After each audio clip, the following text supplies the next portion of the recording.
what's cooking? I'm Bella and welcome back to my kitchen. If you're new to the channel, please take a moment and subscribe. This is how you can show your support and motivate me to create more contents and recipes for you to watch. Today we're going to be making a potato and apple galette. This is a great dish to go along with any protein of your choice: fish, chicken, beef, pork. I am actually making to go along with a ham, which is very nice for the holidays. I hope you enjoy it. Let's go over the list of ingredients of what you're going to need to make the potato and apple galette.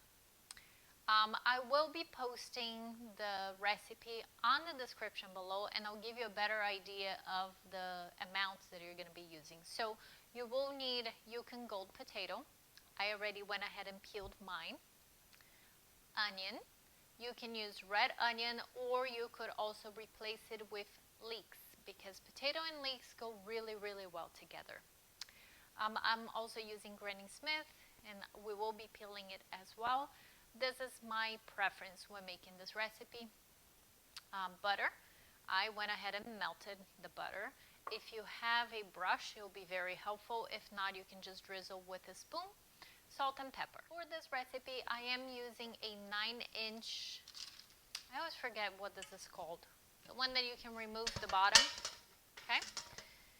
And I went ahead and I already cutted my parchment paper. This is one of the few recipes that I actually do use a mandolin instead of cutting it by hand.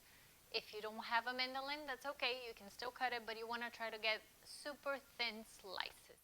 Let's get started. I'm using the mandolin. I'm starting with the potatoes since I already have them cut. I usually don't cut the edges, the tips, because this is what I use to gauge the size of the slices. And if you're using a mandolin, be very careful, because this blade is super sharp. So just be very careful when you get to the end of it. Let me just show you the size of the slices. Very thin, okay? I already went ahead and cut some to speed up this process here for the video.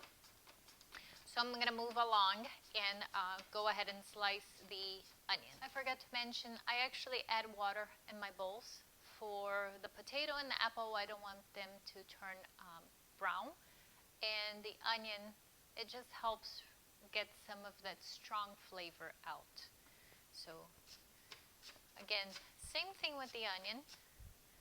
I check, make sure, super thin.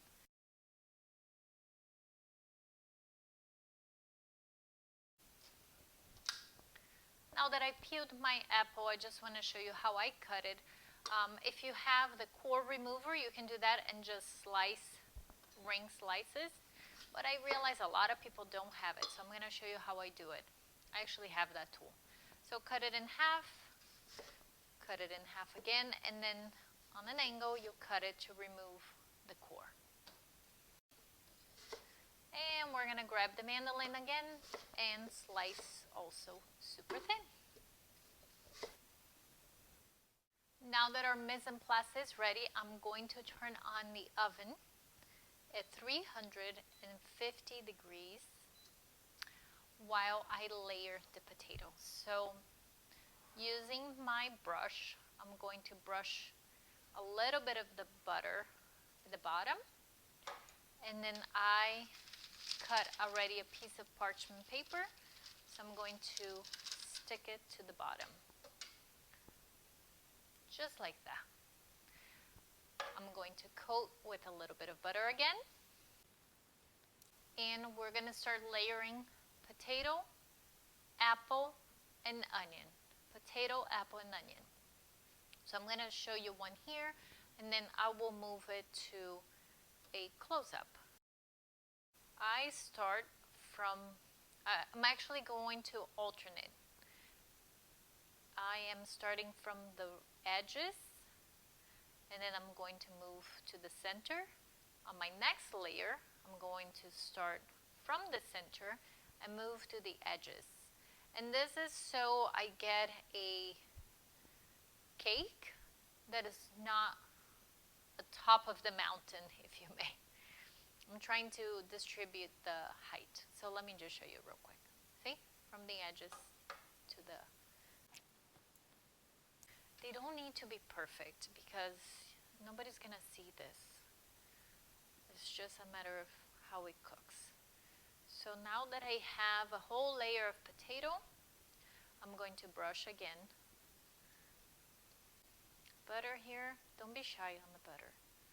I melted 1 stick of butter. Pepper and salt. Now apples, same thing. Now you may be asking yourself, do I need to drain this? No, we actually want the moisture. But that's it. I just make sure I make a layer of all 3 ingredients. And now the onion. Onion, I don't want so much. It's not like a layer. Maybe a handful. And then I just spread it evenly with butter again. I dab. I shouldn't say I brush it, I dab. And a bit of pepper and a bit of salt. Repeat this process until you have a tall galette because it's going to shrink, or until you run out of ingredients.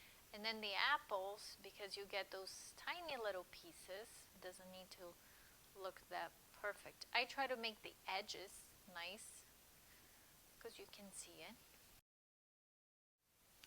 I am in the final layer and we want to finish off with potato. I told you to go up as high as you could or until you run out of ingredients, and I did run out of apples, so I am going to finish off right here. I don't know if you can see all the water that is running off of this. Here's what I want to share with you. So when we used to make this at the restaurant, we used to put a plastic film underneath and bake it with that. But I researched this morning if it's safe, and I've always made that way. But since I'm posting a video, I wanted to make sure it was safe to do so. And although what I read is that it is approved by the FDA up to a certain temperature, I wasn't comfortable sharing this video with you by introducing the plastic, and then you're going to have questions and I won't know the answer. So here's what we're going to do. See? Look how much water. What we're going to do is cook this in a pan. Looks pretty, right? Now we're going to cover with foil and bake at 350 for at least an hour.